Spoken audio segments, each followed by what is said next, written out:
Hi.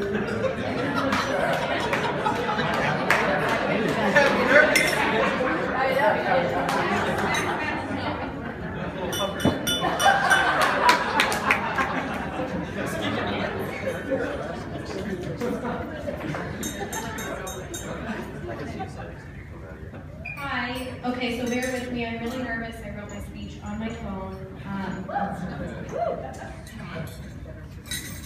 Good evening, family and friends. My name is Kylie. I am the maid of honor and the bridesmaid's older sister. My sister and I are a little over 2 years apart. Miss Allie was born on June 11th, 1986. On June 13th, I stumbled into my infant sister's room, somehow picked her up out of her crib and carried her into my mother and asked when she was going back.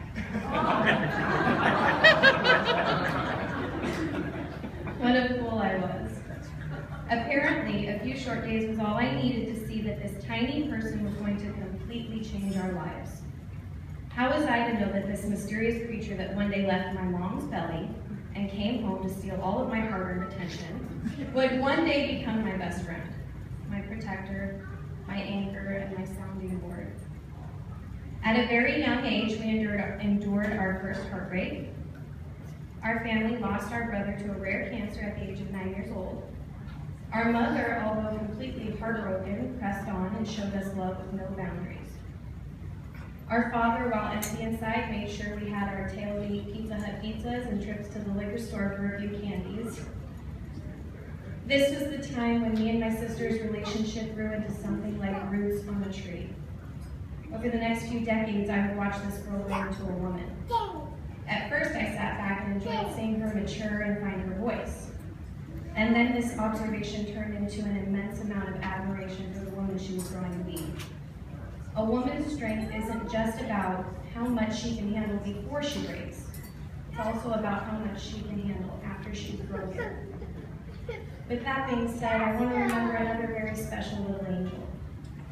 You see, my sister believes passionately that every child is a gift from God. She was given her very own gift.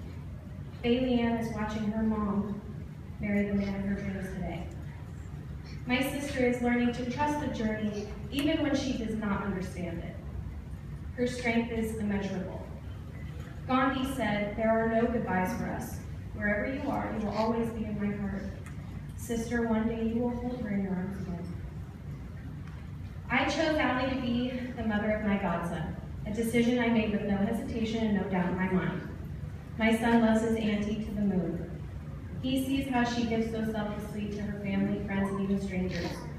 My Bubba was just 15 months old when I enrolled in an intense nursing program that had me out of the house at 5 a.m. Auntie and Nona were the ones that woke this baby boy up, got him ready, fed him, and drove him to daycare, dropped him off at his class.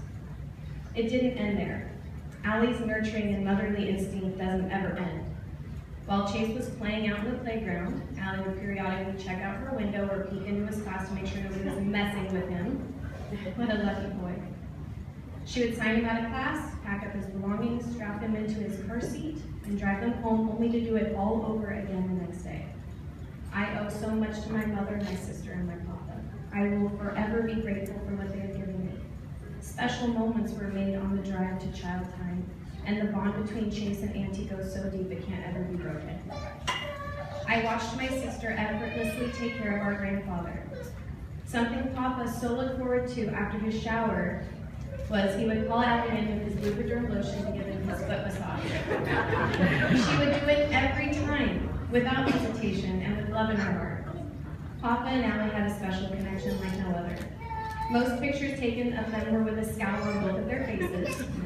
Most of the time, Allie had food in her hand. With Papa's ears between her little fingers, Allie was totally content. And although he didn't always like her goth look, he loved her to her very core. And then faithfully, God brings my sister a man who is strong and steadfast like our Papa. Ryan is a man of his word. While Allie was rubbing lotion on Papa's feet, Ryan was outside building the fence.